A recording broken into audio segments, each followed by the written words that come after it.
chapter 21, talks about Joram reigns in Judah.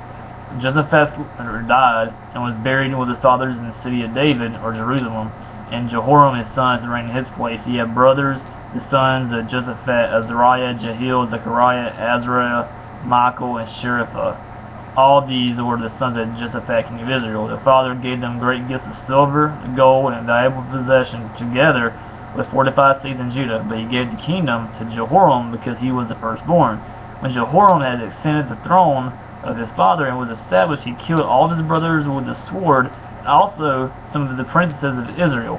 Jehoram was 32 years old when he became king, and he reigned 8 years in Jerusalem, and he walked in the way of the kings of Israel, as the house of Ahab had done, meaning very evil.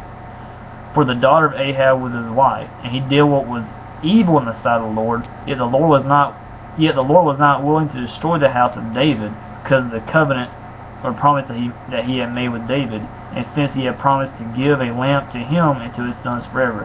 Of course, that would be through Jesus, of course. In his days, Edom or Jordan revolted from the rule of Judah and set up a king of their own. Then Jehoram passed over with his commanders and all his chariots, and he rose by night and struck the Edomites who had surrounded him with his chariot commanders. So Edom revolted from the rule of Judah to this day. Read that again. So Edom revolted from the rule of Judah to this day. So basically they're constantly fighting even to this day, where this is taking place at. Of course, where Israel's at, you get the Muslim nations right there where they're at, so they're always constantly fighting each other. I mean, it's been happening since the dawn of creation, so it's nothing really new. At that time, Libnah also revolted from his rule, because he had forsaken the Lord, the God of his fathers. Moreover, he made high places in the hill country of Judah, and led the inhabitants of Jerusalem unto whoredom, and made Judah go astray. And a letter came to him from Elijah the prophet, saying, Thus says the Lord, the God of David your father, because you have not walked in the ways of Jehoshaphat your father, or in the ways of Asa king of Judah, but have walked in the way of the kings of Israel, and have enticed Judah and the inhabitants of Jerusalem unto whoredom. Basically became whores pretty much. Slept around, they did all kinds of sexual sinful acts. It says, as the house of Ahab had led Israel into whoredom, and also you have killed your brothers of your father's house, who were better than yourself, behold, the Lord will bring a great plague on your people, your children, your wives, and all your possessions, and you yourself will have a severe sickness with a disease of your bowels, until your bowels come out because of the disease day by day. So since Jehoram led Judah in rebellion against God, God sent a plague upon Judah, and also he sent a disease upon Jehoram. And the Lord stirred up against Jehoram to anger the Philistines, or gods of the day, and of the Arabians, which is Saudi Arabia, who are near to the Ethiopians, which is Ethiopia. And they came up against Judah and invaded it, and carried away all the possessions they found that belonged to the king's house, and also his sons and his wives, so that no son was left to him except Jehoahaz, his youngest son. And after all this, the Lord struck him in his bowels with an incurable disease.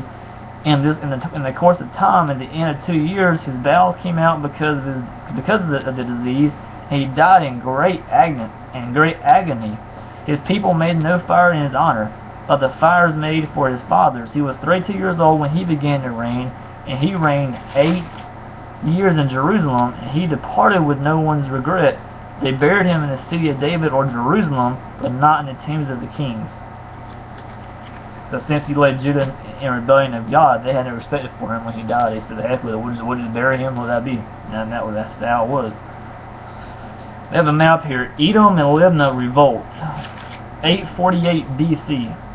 Perhaps emboldened by Moab's rebellion from Israel a few years earlier, Edom revolted against the rule of King Joram, also called Joram, of Judah. Jehoram led his army to Edom to put down the rebellion, but his efforts failed. At the same time, the western priestly town of Libnah revolted against Judah, apparently because of Jehoram's adulterous practices.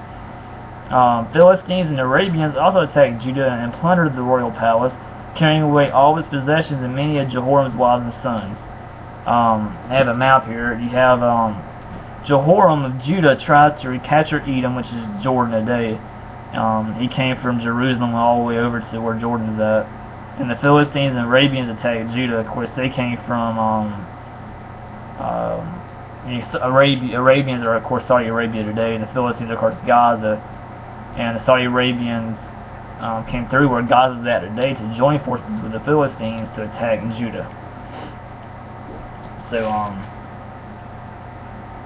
yeah, like I say, it's nothing really new. That the Muslims have always been at war with the Jews. So as we know that.